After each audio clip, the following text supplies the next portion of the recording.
today I wanted to showcase why Elixir was the right choice, or at least one of the best choices for a real-time system for Supabase. I am a software developer, specifically only Elixir, except client libs where I still need to work with TypeScript, but that's fine. At Supabase, specifically the real-time product, and that's my social handles everywhere. Basically, it's just at Filipe Cabaço. Supabase has a ton of love for Elixir. We have Logflare, which was the first and only company that Supabase actually bought. It was done by one developer called Chasers, really good developer. And yeah, it built Logflare, which does our log ingestion and analytics and a bunch of other things, and uses Elixir Broadway. It uses Rust with Rustler. It uses a bunch of libs, and it's a really interesting project that if you'd be interested, it's open source, and you should check it out. We also have Supervisor that uses Elixir. It's basically our connection pool. Again, extremely interesting project. It handles the raw connections from your database client to Postgres. And as you can imagine, there's a lot of traffic going there. It has a ton of calls every day, and has a ton of clients connected. So another good project to check out. And it also uses Rustler for SQL parsing, if I'm not mistaken. So also a really interesting project. And finally, the one we're going to focus on, which is Realtime, which is, imagine it as Phoenix channels as a product with some extra layers of authorization and some extra layers, some extra functionalities to actually broadcast database changes to connected clients via WebSockets, and hopefully soon long pooling, because again, Phoenix channels actually support it. So what's Supabase? Again, Supabase is Postgres. That's the main gist of it. Database is Postgres with a bunch of services around it. We have edge function storage, REST APIs, which is basically PostREST, so another open source project, and authorization. But then we have Realtime. Realtime is the one that I'm working on. It's the focus of our talk because it's built in Elixir. And as a fun fact, it was the first thing built at Supabase by the CEO of Supabase, Koppel. And it was already built in Elixir. So from the start of Supabase, there was already a lot of love for Elixir. But let's now dive into Elixir in production. So this is what the real-time cluster looks like. We have users from all over the world that will need to hit a load balancer. That load balancer will need to choose what region the person needs to be redirected to, because being a real-time service, we want to be close to the user. If we're not close to the user, it's really bad for them. They'll just be delayed. They'll get messages with a lot of latency, and that's not what a real-time service needs to be. To give you an idea, between all the clusters, we have, sorry, I got a question and I can check afterwards, but that deviated me. So yeah, between all the clusters, since we're running this in AWS with the VPC, globally connected, they are using, there's 200 milliseconds between the furthest regions. So that would be something like Europe, West 2, and Sydney, for example, which is AP Southwest 1, if I'm not mistaken. So between those two, there's 200 milliseconds, and that's the latency we expect within the VPC layer, which means that your messages can go really fast between the full world, which is quite good. So the user in London will need to go to an Europe server. That Europe server will then choose which node it needs to connect to, because again, we want to be close to the user's database, which is the tenant A database. So we can broadcast the database changes, so we can run RLS policies to actually check authorization. So we need to also be close to the database, which means that we need to be close to the user and close to the database. This database could be in one of these regions. So there's a lot of communication going around between all of the nodes. The other thing is, if you are in a really populated area. So imagine, for example, US East 1 or EU West 2, which have a lot of requests, we cannot tell users to go all to the same node. That would basically create a problem. So what we do is actually we run a p-hash on, imagine that the user connects to node 2, but they should be referenced to node 1. We do a p-hash and we do an RPC call that says, okay, this user wants information from node 1, so connect to the database and fetch that information. Being that information, the RLS policies, being the database changes, being whatever the person needs, which opens an issue. How do you build a global cluster? From my past career, this is not an easy task. In other adventures of my life, in other jobs, usually we would throw these keywords into the mix. We would talk about Kubernetes for service discovery, for connecting everything. So we could actually have all the connections done by us. We would just have everything abstracted as a Docker container and a bunch of YAML files to configure it. We would need to think about this distributed caching. Distributed caching is a tricky problem, and most people will just go and say, use Redis. You'd need potentially a communication queue, a messaging queue, which means RabbitMQ or Kafka, both really good technologies, but they add a lot of infrastructure layers, let's call it like that. And also usually people throw gRPC, so there's a way messaging would be the more async approach, while gRPC would probably be the more sync approach. So you'd need to cover both of those bases of I need to do something now, and I need to do something in a bit. There's a big difference between both of those problems. So here alone, we're having the potentially 4 things that have high complexity in maintenance. For us, it became libcluster and the Postgres strategy for libcluster and CacheX.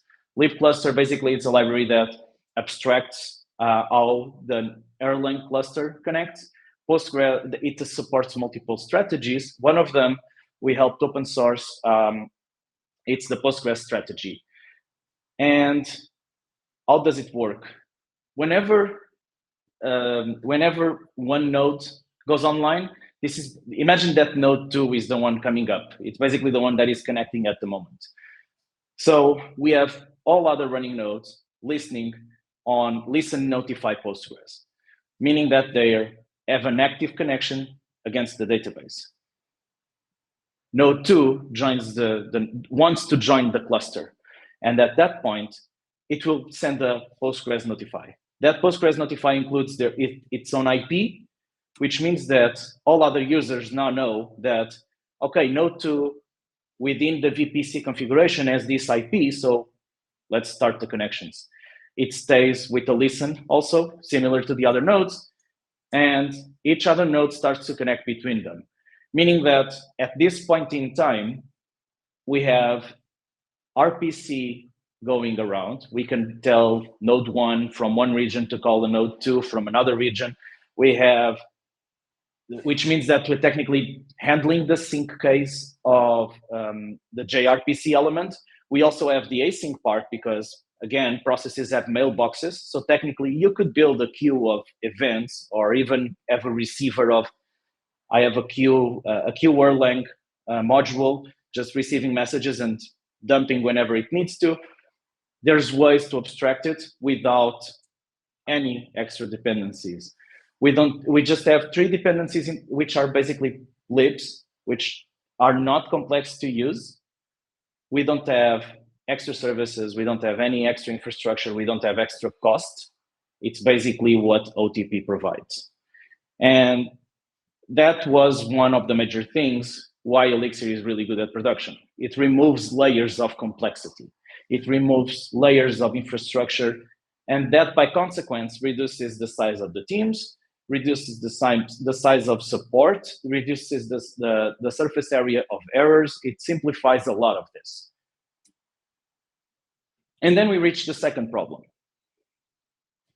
As I've mentioned before, if a user connects on another region, but the tenant database is in another region. So imagine that, again, I have a user from Boston, connects to US East 1.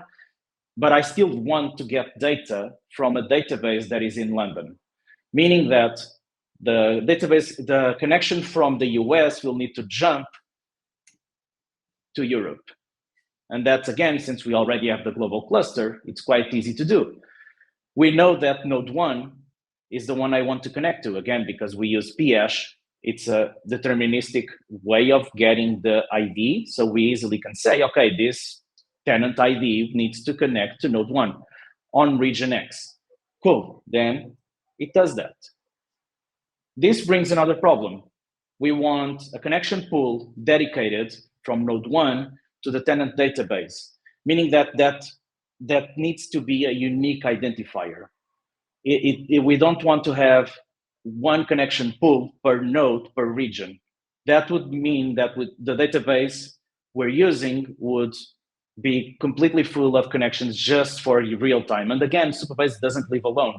It lives alongside authorization, storage, and other Supabase products, meaning we cannot exhaust the tenant database with a bunch of connections just for a single product. It's not a wise decision, and it probably make a lot of people angry because database connections are expensive, which means that we create problem number 2, which is connection uniqueness for RPC calls. What does this mean? We need to find a way of, I have one specific PID, one specific connection, one specific pool I want to call. That one specific element within my full cluster of connections, I need to find it easily. I want an address and I want it now, and I don't want to just create connections willy-nilly. In other languages, we'd be talking about Redis or Zookeeper for distributed locking, for example, because at that point, there needs to be a way for the system to say, I'm the one connecting, and I'm the one starting the connection, and I'll inform everyone when that connection is ready. It's basically a mutex of, I'm about to connect, I finished connection. So everyone in the cluster is not trying and racing to be the one connecting to the tenant database. There are more advanced systems like etcd and Consul, which also do service discovery, meaning that you could be locking, you do the connection, and then you'd say, I'm the process that's handling this. I'm the connection pool that's handling this. The thing is, again, extra services. For Erlang, there's a couple of solutions where you could go for global. Again, that's the other advantage of Erlang. There's no one solution. There's multiple solutions according to the use case. We could have used global, but global has a problem. Global is a sync process, meaning that if the cluster is trying to do something, it will lock the full registration of processes. So imagine we have thousands of people trying to connect with thousands of tenant DBs that are trying to receive connections. This means that we just be locking constantly so people can connect and disconnect.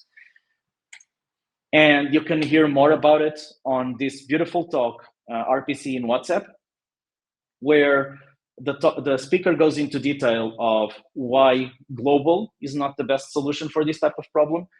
And it also goes into more depth of RPC calls, which is a really powerful tool within the Erlang VM, and it's a beautiful system. And again, it's extremely useful. Going back to real time, it was not the solution. The global thing is not a good solution. So we went with something else, which is called SYN. SYN it's another dependency which acts as a registry for processes. This registry for processes is eventually consistent, is distributed, and handles conflict resolution, which are the 3 main things you need when you're doing this kind of system. You need, let's actually go first. Yeah, eventually consistent it's a good one to start because, again, as I mentioned, you don't want the system to be completely locked. So then you want it to work properly. So what happens is whenever you do eventually consistency, you do, okay, I'm going to register, I'm starting my connection, I've started my connection, and I'm going to broadcast to everyone in my cluster that I am the PID to talk with this database. It basically becomes a one-to-one service registry that eventually becomes available to everyone. it's distributed, meaning that one change is replicated across the connected cluster. And we don't need to do anything fancy for that. It's basically, okay, I'm alive, I'm here, I've been added to the cluster. And at some point, we just need to say, okay, then register this node into the scene registry, and that's it. It's a really simple process, and it's there. Conflict resolution is a bit trickier, but that's trickier everywhere. Conflict resolution is a big issue. And usually the issue is when there's net splits and other connection issues where one node out of nowhere goes down. When that happens, everyone else needs to know, okay, there's no registry now. This one is dead. So there's some handling that you need to do there to say, okay, this node is down. Something will come back up to actually replace what was there. But again, Scene handles all of this. Scene does all of this magic. Conflict resolution, you can adjust it, and we do adjust it in real time. But again, it's one lib versus everything else. So to give you an idea of how this happens, if I want to execute a call on tenant A, in the name of tenant A, basically this would be, I want to do the authorization checking to see if this user is able to receive messages from this specific topic from real time. We need to run an RLS policy check. Then we try to execute that in the DB. This is that element of, okay, am I talking with the right node? Yes, I am. This is the node that will handle the connection. So it will handle set connection. It basically does the connection we need. It registers the PID of that singular Postgres pool within SYN. And then every node will know that in our node 1, there's a PID that handles all the connections to the tenant DBA, which again covers that element of service discovery and lock and everything else. So it's a quite flexible system, and we're really happy with it. And honestly, again, it's another case of one dependency, no extra services, and all basically OTP underneath. Oh. Can someone confirm if they have 2 streams on the view?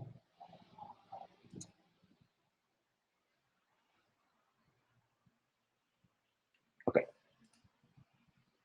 I'll refresh. And we're back. Now, this is, no, I refreshed my other screen. Don't worry, everything is fine. So this is the latest information. So this was a load test we did for fun, kind of. We had a client that wanted to understand what were our limits, and we ran this in a staging environment. We didn't give it the same compute capability. The tests were not fine-tuned, meaning that we're doing some extra work in the middle, like we were actually doing some authorization and some token fetching during the load test, which means that the limit was actually the load test, not real time. And these were some of the numbers we were actually able to get, which was 250,000 connected users. We could actually go higher. We were getting 1 million messages per second constantly without any no losing messages. And it was basically replicating across all nodes, and everything was quite interesting to see.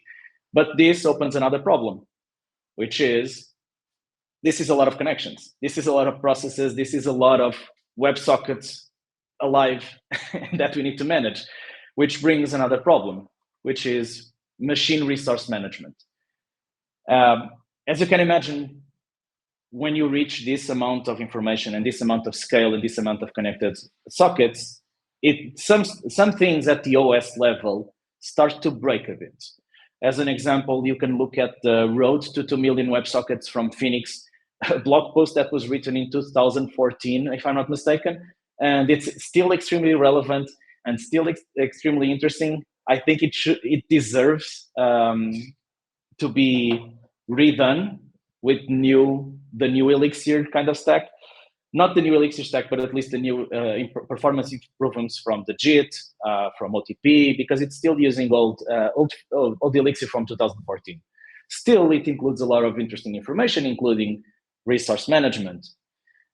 In our specific scenario, I'll go into detail, but we had to change one thing in the OS system. Everything else, we were able to do it differently. So in my past, I've tried to do performance tuning for improvements. In Node.js, I was not able to.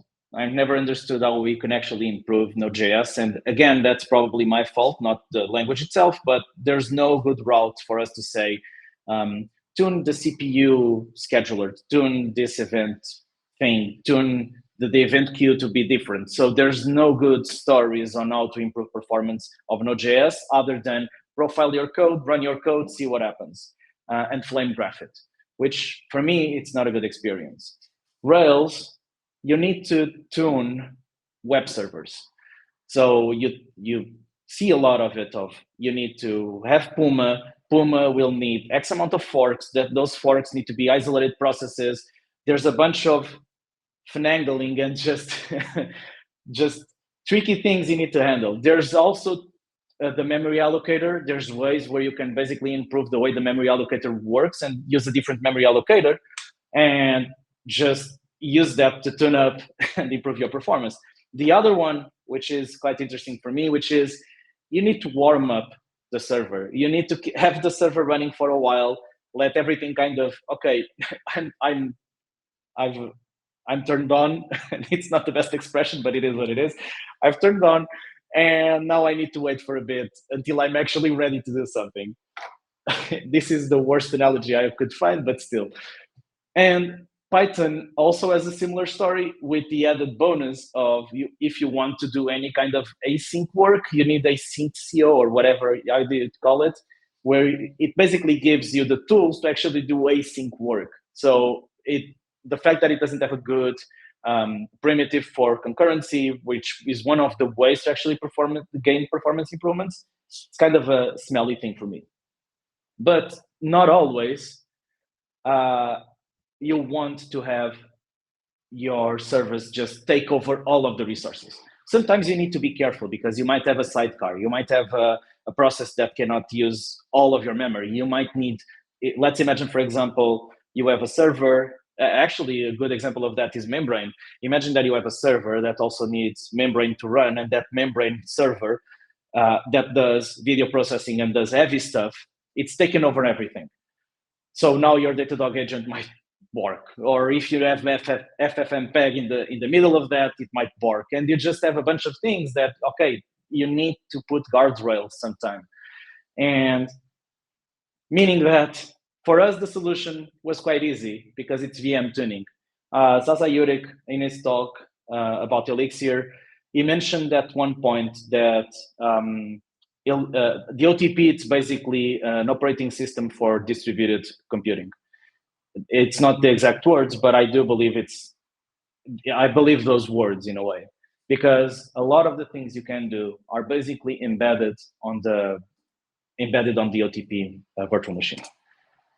And to give you a better story, we did see at Realtime at one point 90% plus CPU constant usage on active regions. So for example, the US East 1 was always at 90%.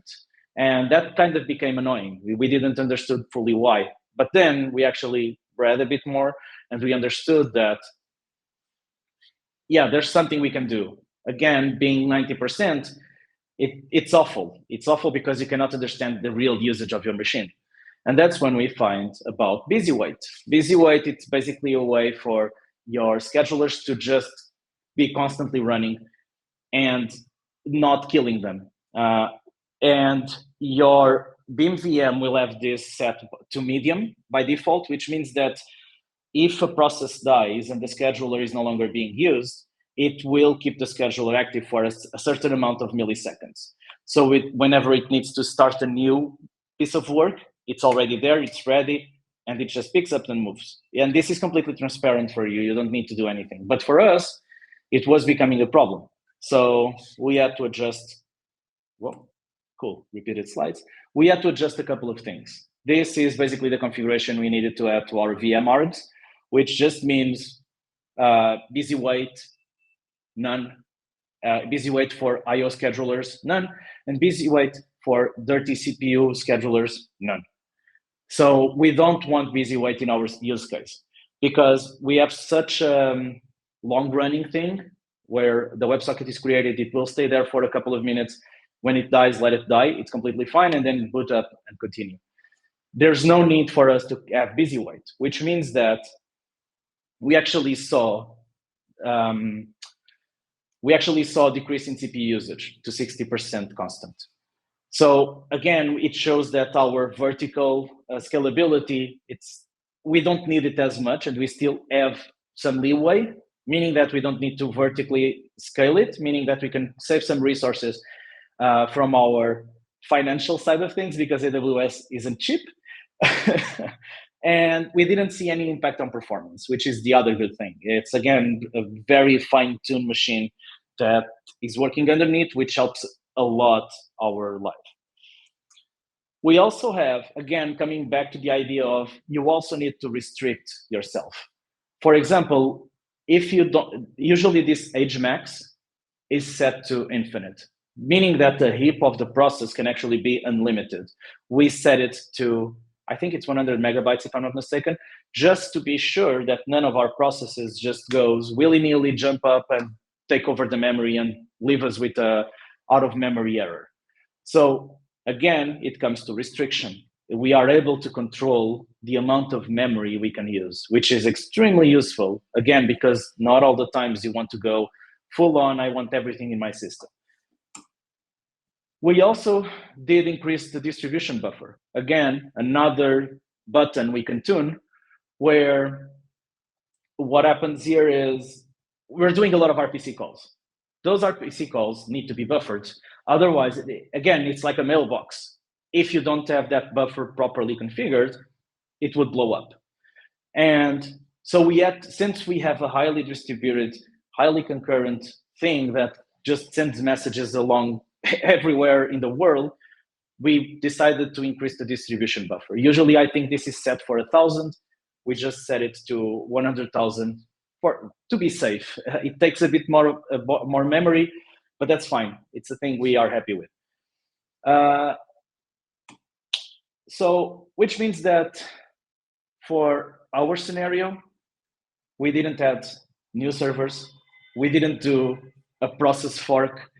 We only had to do one OS tuning, and it's specific to Linux, which is our limit. Because if you don't know, again, read the blog post from Chris McCord on the road to 2 million in Phoenix, and he actually mentions this, where each WebSocket and each connection within your Linux machine will be basically a process. So our limit increases the number of file descriptors your OS has, meaning that you can increase the number of file descriptors to actually increase the number of sockets.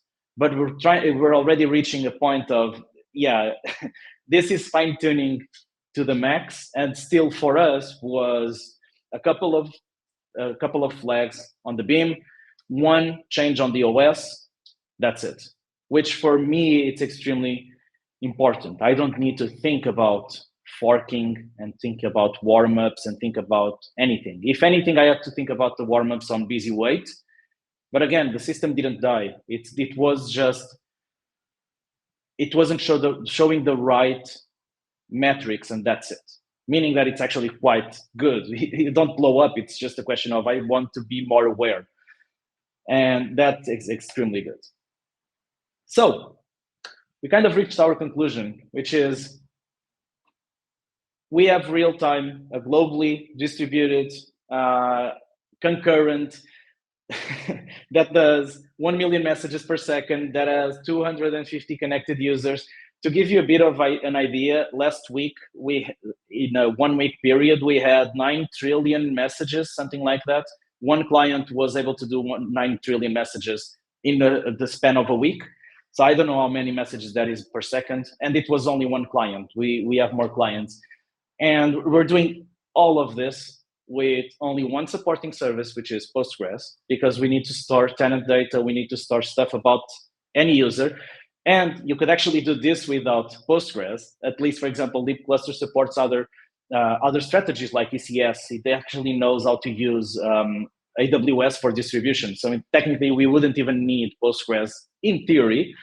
Our infrastructure, it's ECS containers and the VPC and the Elastic Load Balancer, where the Elastic Load Balancer does the tricky part of client A needs to talk with this region, etc. Then VPC handles the fact that all the nodes are connected within the same private network. And these ECS containers are basically Docker containers that, not Docker containers, it's more than that. But again, it's basically our Docker. It's just give it a Docker image and it will run. And at the end of the day, we have OTP doing a lot of the tuning and a couple of libraries. In total, I think I've mentioned CacheX, libcluster, Postgres strategy for libcluster, SYN, and I think that's it, which is minimal, to say the least. And again, we ended up with a highly scalable vertical environment because, again, we can use the full resources of the machine in a controlled manner where we can also apply restriction, and that's extremely important. And we can also scale horizontally because, again, we have SYN that handles distributed locking, not distributed locking, eventually consistent process identification. We have CacheX just spreading all the caches we need across all the nodes. We have conflict resolution when something leaves and something joins. There's a bunch of things that we are doing that in other languages is extremely complex. For us, it's a bunch of libs. And that alone shows the power of why Elixir is a great choice for this type of system. Again, really low complexity infrastructure-wise, really, really low. It's VPC, ECS, and ELB. And we don't need to go through all of the menu that AWS has, where you need to know about Firehose, SQS, Kinesis, and whatever. I don't need to know that, which I'm happy with. I don't need to care about Redis because I already have my distributed caching. I don't need to care about console because I already have my discoverability. I don't need to care about Kubernetes because everything connects by itself. And then the other big part, self-healing. You might not know, but Realtime at the moment has a single developer, which is me.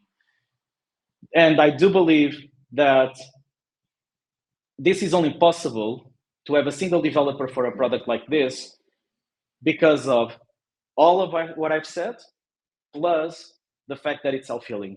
We did have incidents, of course. No software is perfect, and I do a lot of bugs for sure. But the thing is, even when a bug appears, we do see a lot of self-healing. When someone goes out of memory, it kind of self-refreshes, kills the process, goes back on, and I'm still sound asleep. When we did have incidents, most of the time was me not doing a proper job more than anything. I can go into details after in the Q&A. And again, I still have sleeps where I'm able to sleep well because I know that most of the problems that happen or could happen basically fix themselves in a way, which is this process has lost, I don't know, it's using too many resources. It basically restarts everything around it. It's still alive, but that process is dying, meaning that one client might have a bad experience, but all other clients don't. Everyone else around it, it's still happy. If we have one support ticket we can fix on Monday, it's much better than having thousands of support tickets to fix on a Saturday. And that's the kind of happiness I live in. And a big part of it is due to the fact that Elixir is there, and above all, that the Erlang virtual machine is there. It really makes for a really pleasant surprise. And again, the mandatory slide that every Elixir talk should have, but I do think this should really be updated.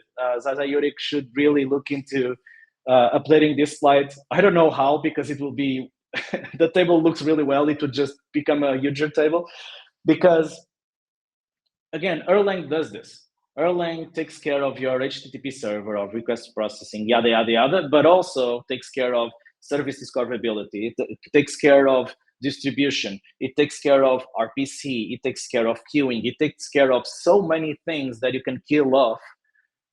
Even on this talk alone, we've mentioned Redis for caching. We talked about RabbitMQ for messaging. We talked about Kubernetes for the infrastructure side. I do believe that all of those can also be killed off in a way in your deployment with Elixir, which reduces complexity by a lot and allows you to have way smaller teams and way more efficient teams. And yeah, thank you for being here. Thank you so much for listening to a mix of a rant, and appreciation of Elixir. And yeah, let's go into some questions. Let's go from the top. I know there was,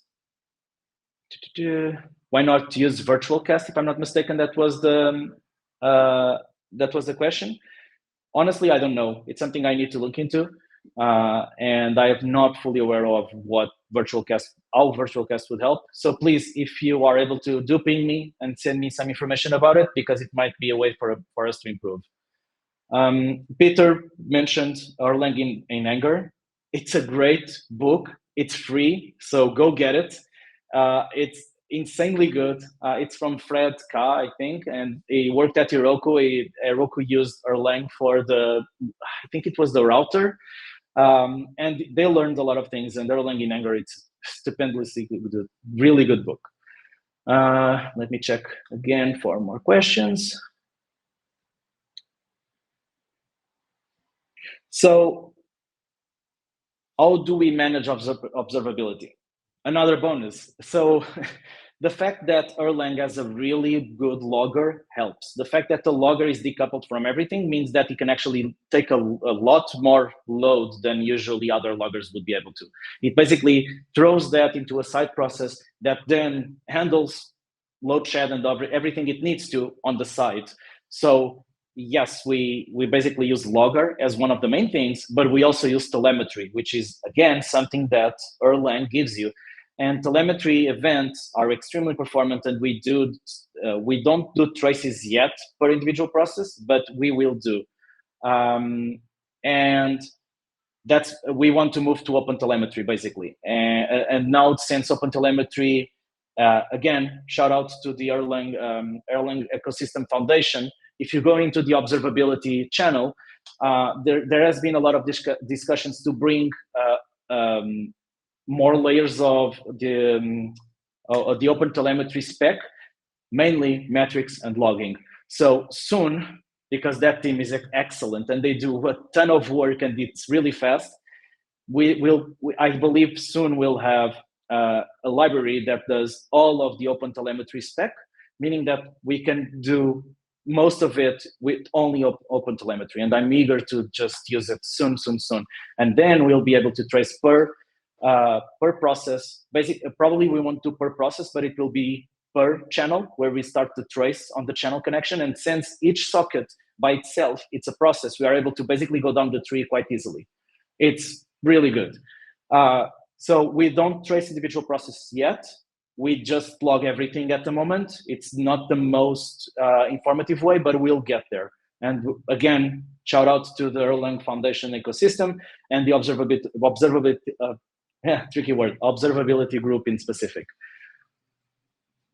And let me check. And yeah, that's it for questions. But if you have more, do leave them in the chat. More than happy to reply. And if not now, you can always send me a DM on Twitter. It seems that Blue Sky now is blowing up. So do try to talk with me. I'm happy. Anything Elixir, I'm more than happy to be part of. So email can also work, yeah. Even if you don't like social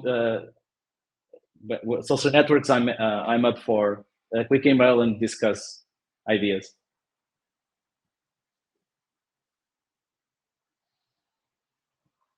Oh, by the way, I hope that I'm working to do something with Elixir WebRTC. I hope to release a blog post via Supabase, where the idea will be to basically record each track from the WebRTC streams into Supabase storage, which is basically S3 compatible. And again, the only problem of Elixir WebRTC is the fact that you need to handle the JS side of things. Since you need the webhook, it becomes a bit annoying. But again, there's really good developments here. We'll have proper components that we don't need to care about, but it's extremely, extremely good to work with WebRTC. The lib is really solid. The fact that you can basically use IDs to just identify tracks, it's a godsend. And I highly advise you to hack something with Elixir WebRTC. And I'm really glad for being here. I'm really thankful, and do go check it out. Software Mention did an extremely, extremely good job. Yeah, this wasn't sponsored. This is my my true feelings. If you want to, I can share the source code. It's really ugly still, but you might have some fun with it. Where is it? Here. Yeah, if you want to, it's still a work in progress. I'm just in the part of recording the tracks and potentially using MainBrain to convert from the WebRTC formats and media encoders into MP4 and other formats. So yeah, it's a hell of a good lib. I'm having a ton of fun building this. I had to stop because I needed to prepare this presentation. Otherwise, I'd still be hacking away, and probably will tonight or something like that. It's extremely fun to work with. And I can't wait for the live components. I think Prismacore touched it a bit, where it will become way easier to use and way less JS dependent. And again, if you have any other questions, now it's a good time.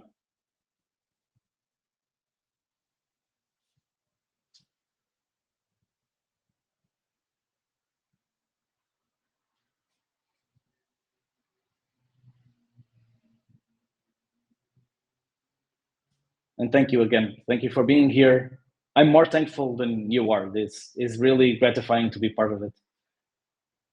Oh, how many Elixir developers in Supabase? I think Hollet, Stas, Zinc, Chase, me. I think we're 5 at the moment. Yeah, I think it's 5 developers for 3 products. And one of the developers, which is Chase, is more of on a manager role, but he still individually contributes to things. So yeah, I think 4 full-time developers. Chase jumps around a bit between projects because his knowledge is extremely useful everywhere. For 3 products that use Elixir, and we also have an internal tool that also uses Elixir. Basically, our admin panel is also built with Elixir. So technically we have, there's that point. We have a new developer for Elixir. So now we're 5, I think. 5 or 6, yeah.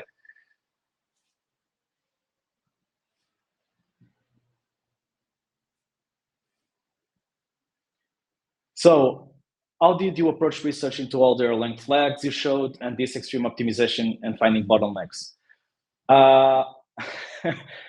Basically, Chase exists, and Stas, Stas actually comes from an Erlang background. So we already had a lot of these pains before. So we was able to kind of guide us into this. Chase also had the same kind of knowledge. So it became they basically said, okay, this is something I've seen in my past. This is something I know about. This is busy wait. Yeah, not just one. Every day I feel imposter syndrome because Stars is excellent, Zinc is excellent, Chase is excellent. So now we have Hollet in Supabase. I really feel imposter syndrome constantly, which is the best kind of syndrome to have, because at least I know that I need to push myself to learn more, which is the best way. But yeah, it's extremely gratifying to work with this team. And even if I'm the lead developer / only developer in real time, I still have a lot of support from them, and they kind of show me how to do this properly. For example, it was Stas that brought up the scene library as a way to do the eventually consistent distribution, which is again coming from his past. Yes, the admin panel uses live view, and it's extremely easy to just add more views. It's really good. but it's our, and also Realtime also uses live view. We have an inspector panel that uses live view just to test out if everything is fine with Realtime. So yeah, we and Logflare also uses live view. So the admin panel, unfortunately, it's not open source. Logflare uses live view and it's open source. Realtime is open source and they also uses live view. Supervisor doesn't have it, but we use live dashboards on all of the products also. Yeah, that's the other thing. Live dashboard for free, you get a lot of information. Just with one dependency, you win a lot, which is good. Oh, hot code reloading. We don't at Realtime, we do at Supervisor. So hot code reloading is one of those features I want. I even call it feature. I'll call it feature because it's actually a feature. When you are able to deploy without turning turning off every WebSocket, that's a feature. And we don't at the moment because there's some complexity to it. The main complexity is, so Supervisor does hot code reloading. Stas was all in on hot code reloading, and he had that project for a while because, again, you don't want to disconnect users from their Postgres database. So it's a really tricky balance of how do you deploy? How do you ensure that when you deploy, you don't impact a running job that has been running for 2 hours on your client by killing the connection. So a lot of that came from that need. And there's a really tricky answer on hot code reloading. It's really easy if you don't have persistency in things. For example, if you're okay with killing the process and just let it die and reboot with the new code, it's easy. But as soon as you have state that needs to be retained, it becomes a huge problem.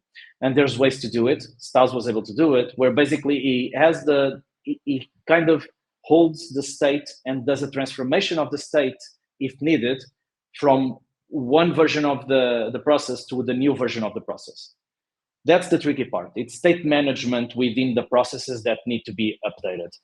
So for example, if you don't update your process or you don't update your data structures within that process and we don't change the code within the process, it's easy.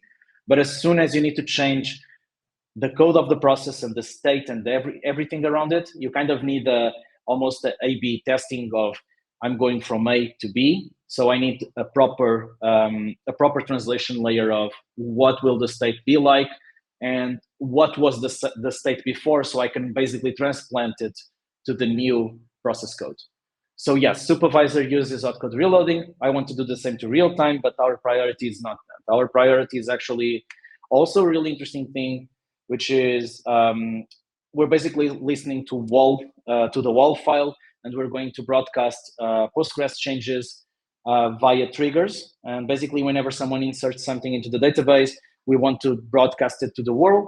And we're doing that with a really complex lib that is available for everyone, which is Postgres. Postgres has a beautiful abstraction called Postgres replication, which is quite easy to use. I was really impressed. And again, kudos to the team that built Postgres and Ecto and all of that. And now we're basically listening. We will be listening to WAL replication changes to broadcast it in a more effective way. So yeah, I can say there's a ton of interesting challenges and fun challenges.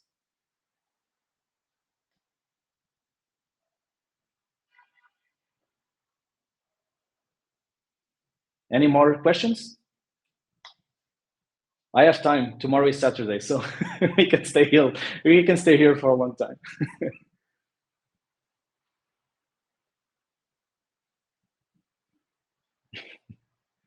Now you need to go rest. You had a lot of work this week. Yeah, we can jump to an hackathon. Just join more people in the stream and just hack something away with WebRTC.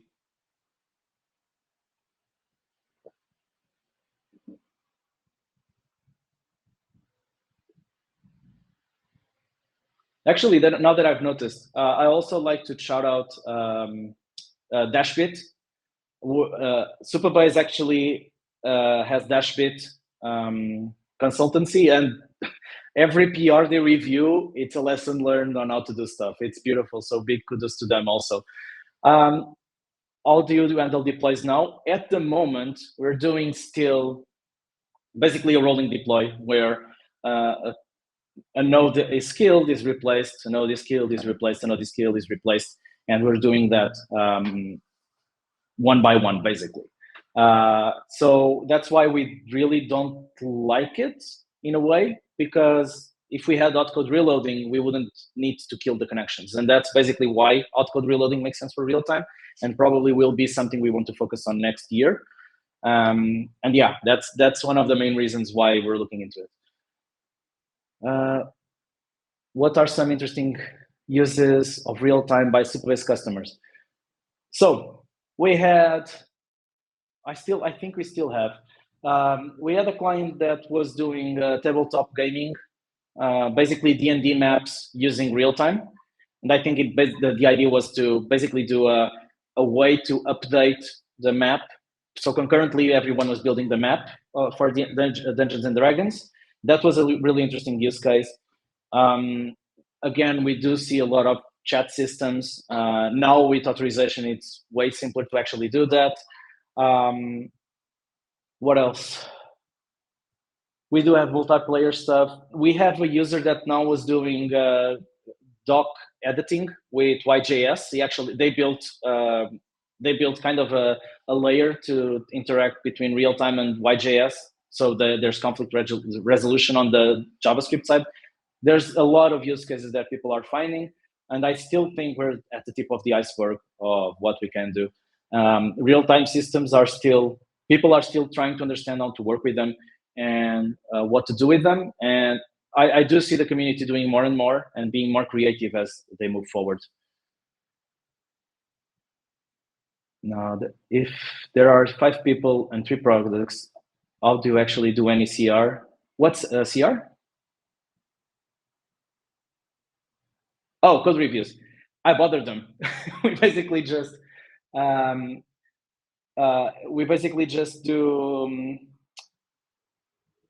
I bother Stas, I bother Chase, I add them to the code review, and they'll review it. Plus, again, as I mentioned, we do have Dashbit as a consulting partner, and we actually bring them to some of the reviews. And again, there's a lot of lessons learned. It's really, really good.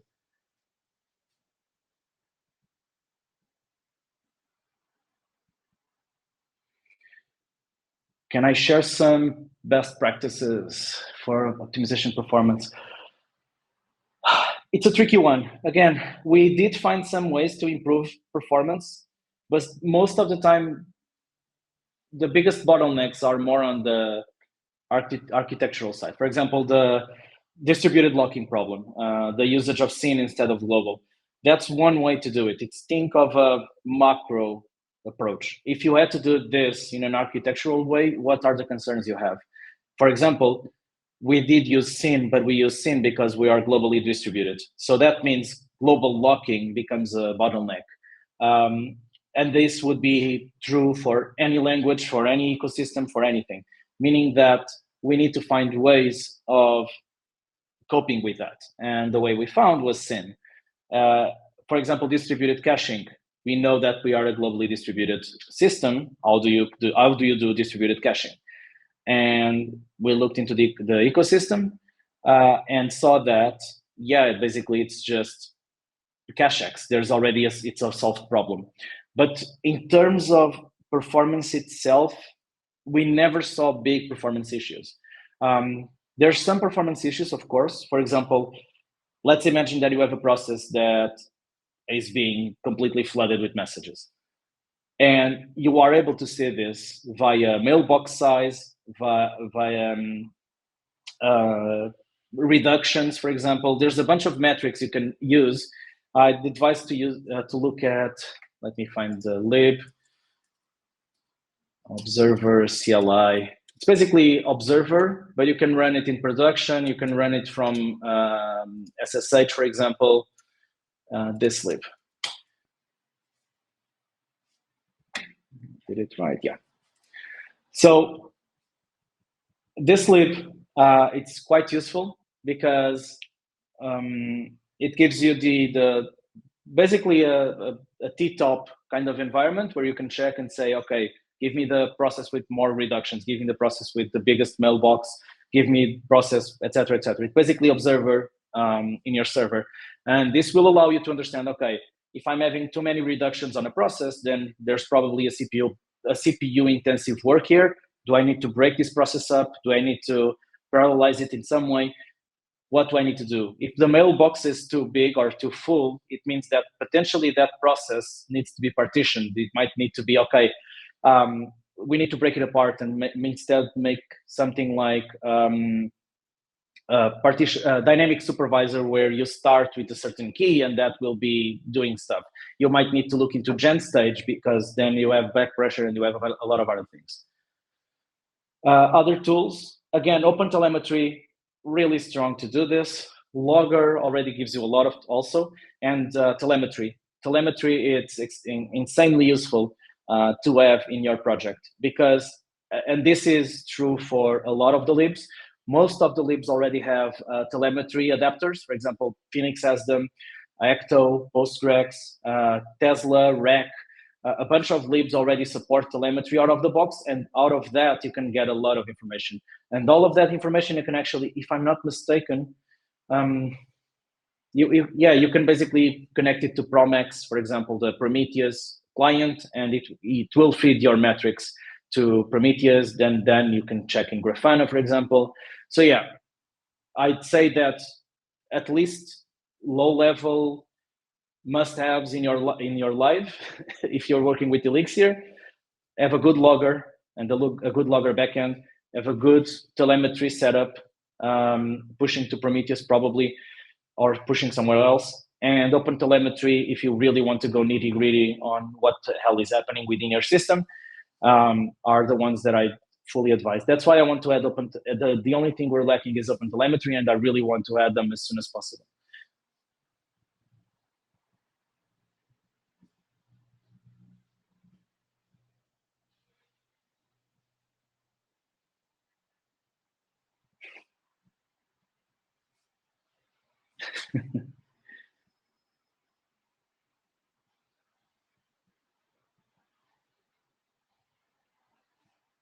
So where this language shines, it shines on concurrency.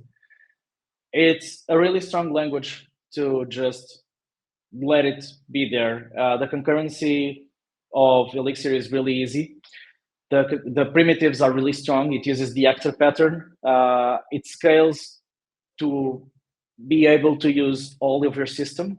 It's able to, again, also restrict the usage, because that's the other element. I do believe some languages lack, where then you need to, I've seen this in the past where my server is taking all the resources of my system. I need to have a new service on the side that handles this small piece of code, aka microservices. I do think that microservices, for example, were born out of that necessity of my current machine is completely cluttered with information. Elixir is able to basically either fully use your machine or be really strict and be really fine-tuned to use just enough. And it shines on that approach of concurrency. It shines on self-healing, because there's automatic procedures to actually restart everything and just bring everything up and kill everything if needed. There's just a lot of good tool sets to actually build a self-healing, scalable system with concurrency primitives that make a lot of sense when you start to build on them. And why would you recommend I learn Elixir? If anything, I do recommend to learn Elixir because there's stuff like LiveView.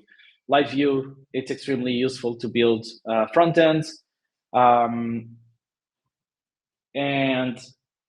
you can build a full web app without touching JS and have a really reactive, really fast, really easy way of building an application. I keep coding on my free time because I keep doing stuff really fast. The other day I was able to do, the other element is Bumblebee. It's a good reason to learn Elixir in the future. I think it will be one of the killer apps now that we are in the AI wave. Bumblebee, it's basically a quick and easy way of you having a model running somewhere, an AI model. And it takes around 20 lines of code to actually set up a machine learning model and use it. it's extremely powerful. It's extremely easy. And the other day, I had a small project called Skyfall because I wanted to use it to train agents. And it took me around 2 days to build, if that much, in my free time. So not 2 days in full span, kind of 2 evenings, because I was just trying out ideas and just trying out Bumblebee. And I built a small example of how you can test if you give it one question, how does one model reply versus another model. And I want to add rag to it and fine tuning, and all of that is given by Bumblebee. So you have AI made easy also. There's a bunch of, I think that's one of the biggest wins of Elixir is the people, the core developers of Elixir, the core developers of Ecto, the core developers of Bumblebee are so good, and they're so senior that they are really good at abstracting things. And those abstractions are really easy to use. So the seniority and the level of knowledge from the core developers of these main libs they make our lives so easy that, again, Realtime is basically Phoenix with extra things. So it's insanely good. What type of software? Games. Don't use Elixir for gaming. I still have a dream of using Elixir for gaming, but I know that won't happen. And that won't happen for the simple reason that gaming needs to interface with long-running processes on your lowest of lowest levels of your PC. And yeah, this is for gaming. Gaming doesn't mean game servers. Fun fact, Call of Duty, what was it, Black Ops, if I'm not mistaken, one of the most famous Call of Duties, their server was written in Erlang because it's really, really good for game servers. It's extremely good. And currently there's one game called X-Planes, if I'm not mistaken, where it's also a server for a game. And there was a really interesting project if you want to follow. Go to Reddit Elixir. There's one developer building a WoW World of Warcraft server in Elixir. And he has a beautiful blog post of some of the challenges they found. And yeah, that's actually something I'm really excited about. We'll have X components soon. There's an awesome effort going where we'll have our SHA CDN kind of moment where we'll be able to just, okay, import this live component and you have a form and you have a dropdown and etc. I think that's one of the things that it's really missing on live view. It's the capability of almost copy paste and I have a component. I love that, and soon we'll have that. And yeah, yes, Michael, that's true. WebRTC would be excellent for web servers, for game servers, because imagine that you have a small multiplayer game and you want to be as fast as possible and you want to basically do it peer-to-peer. At that point, WebRTC is probably, not probably, it's the best technology to do it. Either you do it with UDP and you still have those abstractions and it's really good, or you can do it with WebRTC and data channels and it's excellent and it works really well. And since there's Elixir WebRTC, you can actually intercept some of those messages, and in a parallel process, you can do some computing on it. For example, imagine that you want to keep a global state of the game. With Elixir WebRTC is actually quite simple because that process can receive the feeds from the game server or from the players and do whatever it needs. So cheat detection, if you want to keep a kind of a scoreboard, if you want to keep movement of players, etc., WebRTC is really good for that. And yeah, live components, I think, when we get that component library, I think there's 2 efforts ongoing for that. When we get that, I do believe it will become more of a killer app because at the moment you still have to develop a lot.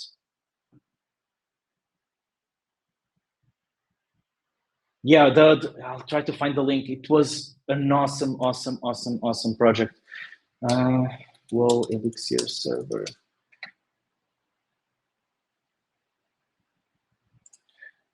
Do check it. It's extremely detailed. It has a ton of good information. Yeah, there it is. Probably one of the best blog posts I've read during this year. It's really, really good.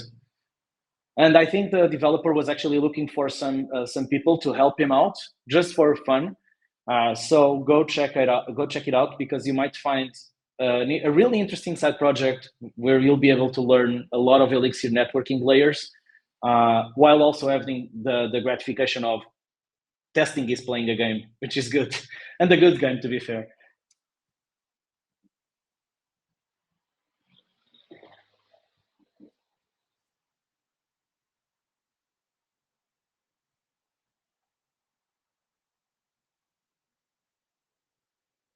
Also, another fun fact, Nintendo also uses Erlang for the notification system. I think they have a slightly altered version of Azure Bird, which is an XMP protocol server. What else? I think there was more gaming stuff. That's one of the things that I'm really happy with the Beam.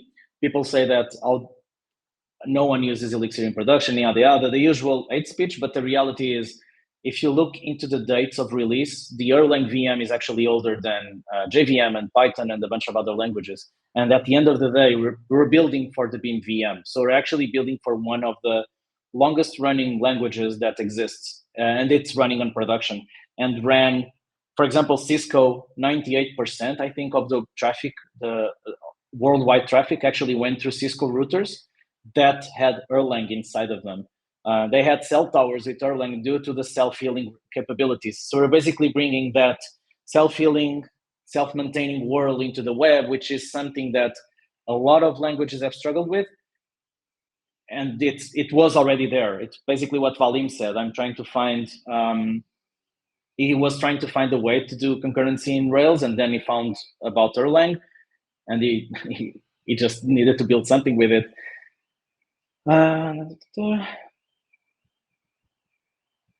Yes, there's the job market. To be fair, the job market is not good at the moment. But to give you a perspective of job market, the Elixir Slack channel, usually every 3 days, every 2 days, there's a posting for, I need someone to learn Elixir. I need someone to join to an Elixir team. There's jobs out there. And I do believe that the best way to get a job in Elixir is do your own side projects, have fun, do stuff with it, and use that as a portfolio. That's my main advice: is build stuff, use that as a portfolio. That's how I got an Elixir job, and it was. I'm again quite grateful for it. Also, remote.com, for example, as an impressively good bootcamp. I worked at remote.com. Remote.com was hiring junior developers that were not from Elixir and was onboarding them to work with Elixir. So if they're still hiring, I highly advise you to go and check it. And yeah, they're out there. You just need to be really, you just need to have a lot of attention on the right channels, which is usually Twitter, and the Elixir job board in the Elixir Slack. So that's one of the things that probably we could do a better job. Is just have a job board or something that would be more public. But there are jobs out there.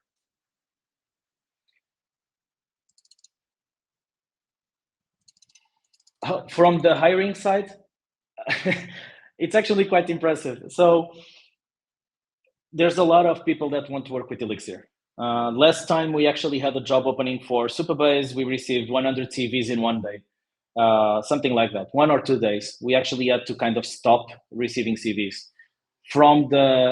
meaning that there's a lot of people that want to jump into the Elixir bandwagon, which means that, for example, if you have a client that wants Elixir developers, it would become extremely easy to find more developers, because people really want to jump ship and go with Elixir. Plus, Elixir is actually quite easy to onboard people in. Again, the abstractions that exist are really, really solid, which makes the language really, really easy to solve the 90% problems of the world, which is, I want a web app. And as soon as you get a team and you start to onboard them, you can see results really fast. I think that's one of the problems is people don't give a chance, and they have a sunken cost fallacy of why not change to Elixir. They don't know the capabilities of Elixir. They are not aware of the reduced cost they can actually have within the team. And that reduced cost could actually translate into, instead of me running a server for, I don't know, 50K a month because of all the supporting services, I'm actually able to ramp up my developers in a much easier way. There was the case of, I think it was Pinterest that replaced 30 or 50 servers, Ruby servers with 3 Elixir servers, and that translated to a lot of cost saving. And that can be used, and probably that was that savings and that change was not that complex. At least the first steps of it, because again, Elixir is highly scalable vertically and horizontally, meaning that if you're doing the 90% use case of I want a web app running on the background, it's really good for that, and you don't need to do a stupidly large optimization, and you don't need to do any of that.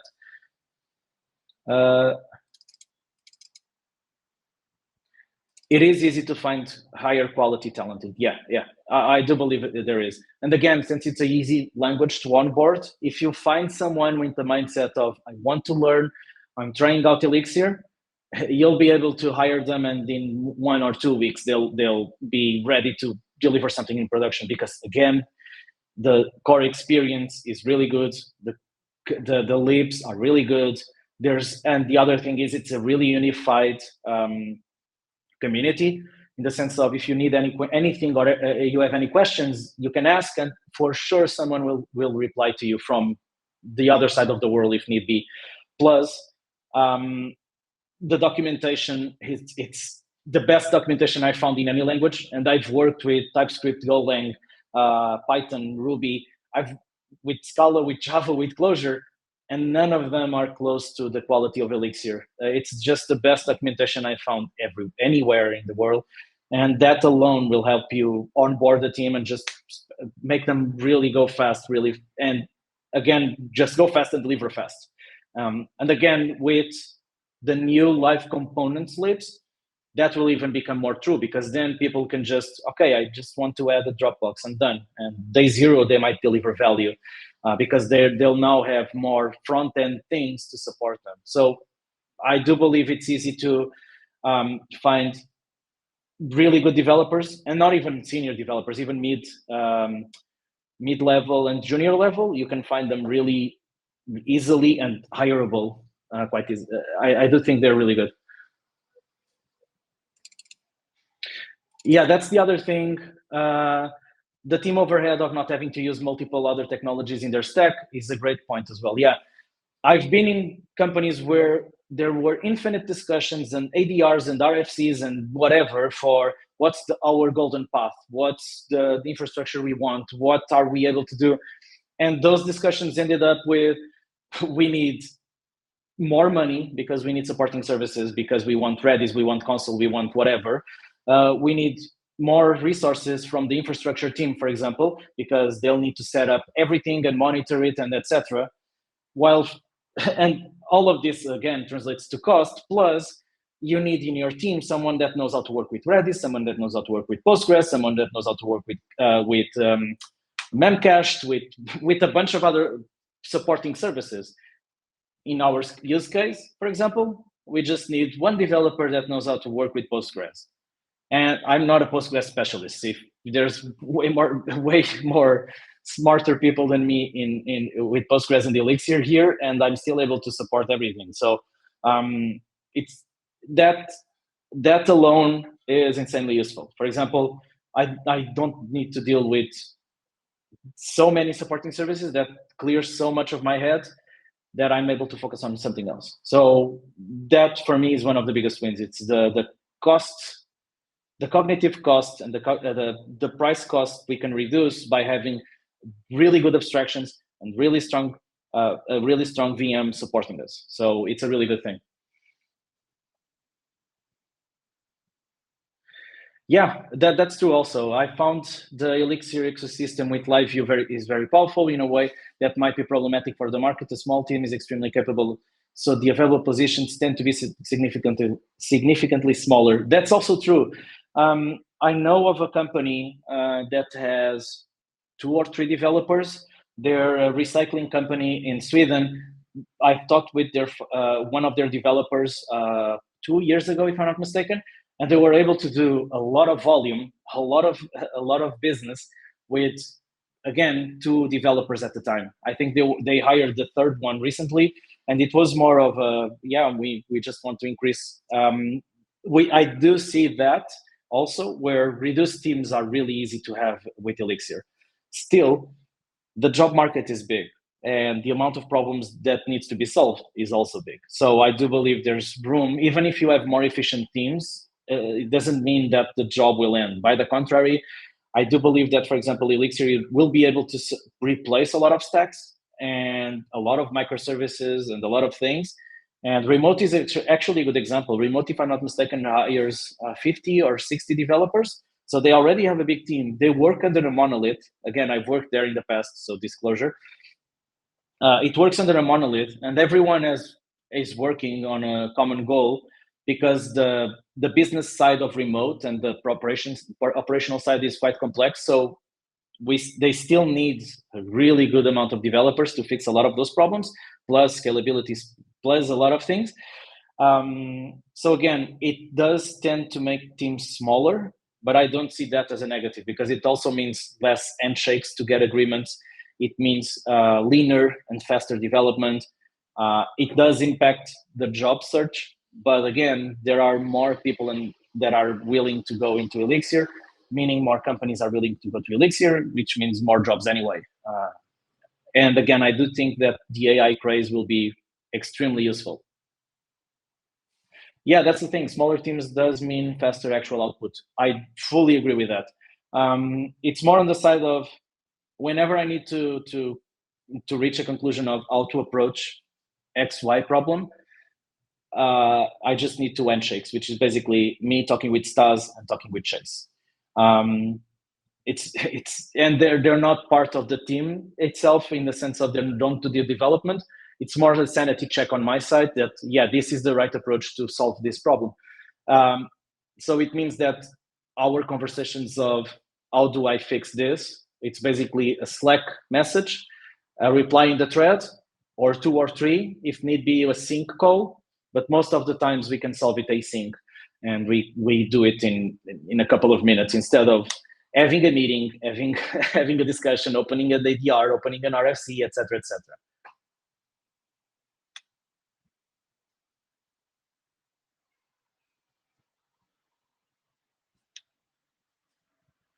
By the way, another thing you should be, I need to turn on the lights because it's already, yeah.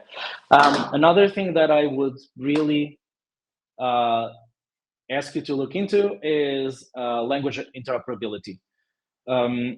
Again, in the past, I had to work with languages where the language interoperability becomes run system command and good luck, while Elixir, you have a lot of ways to do it. You can still do system command and run something.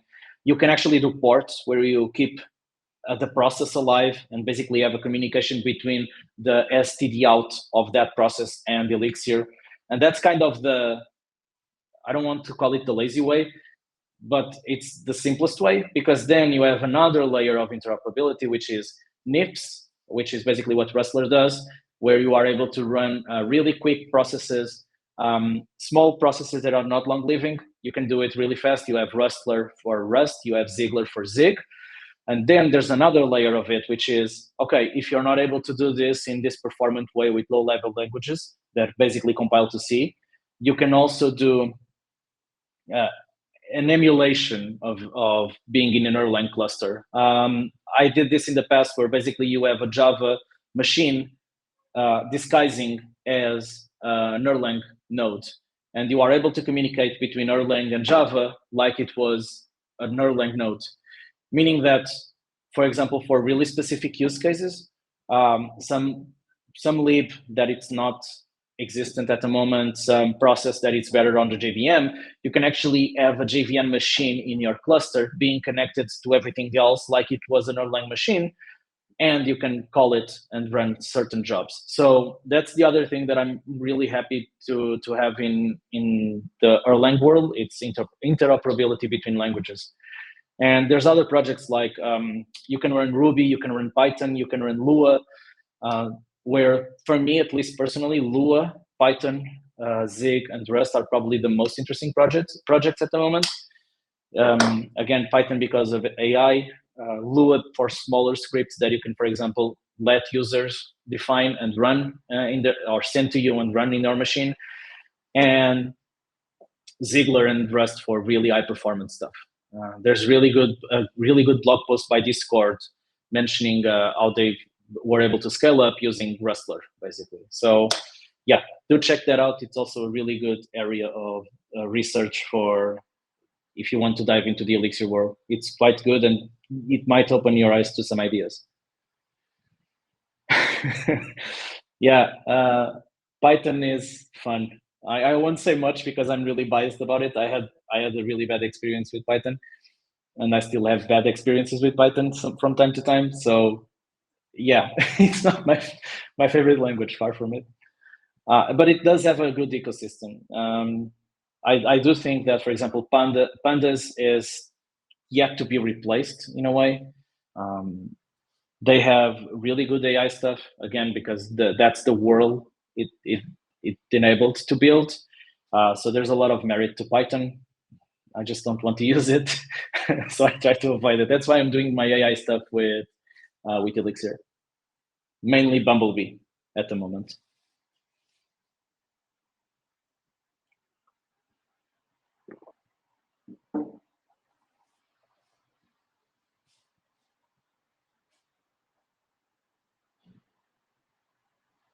Any more questions that you'd like to know?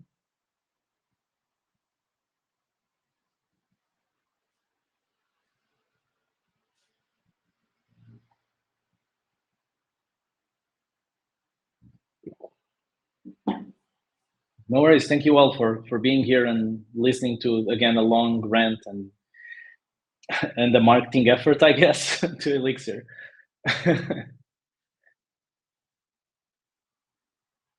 And also a big thank you to Software Mention.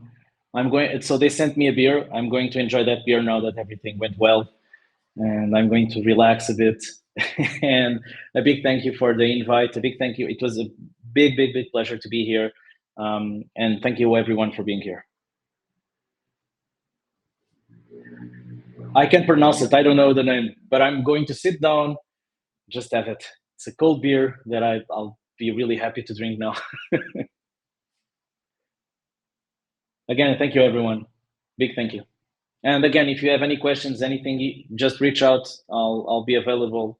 I might not reply immediately because I have 2 kids, and that makes things a bit trickier. But again, I'm more than available to reply to anything, Elixir focused or something else.